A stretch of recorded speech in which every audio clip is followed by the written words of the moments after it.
Tungependa tena kuendelea kutoa taarifa ya mwenendo wa hali ya usalama hapa nchini kuanzia saa 12 asubuhi ya tarehe ya leo tarehe 10 mwezi wa 12 2025 hadi mchana huu. Hali ya usalama ni shwari na shughuli za kiuchumi na kijamii zinaendelea kama kawaida nchi nzima baada ya mapumziko ya jana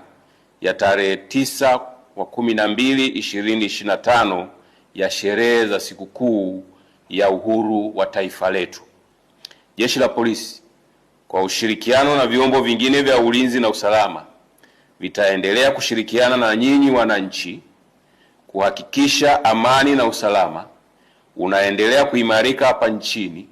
ili hata wale wachache wenye hofu waweze kutoka waendelee na shughuli zao za kila siku za kujitafutia riziki na kupata huduma za kijamii wanazohitaji. Aidha, tunawashukuru na kuwapongeza wananchi wote kwa nafasi zao, kwa namna wanavyoendelea kuwakataa na kuwapuuza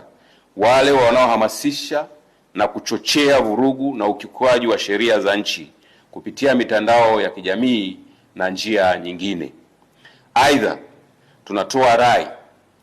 kwa kila mmoja wetu tuendelee kuungana kwa pamoja kulinda na kuimarisha amani na usalama wa taifa letu ili liendelee kuwa sehemu salama ya kuishi kwa vizazi vya sasa na vitakavyokuja.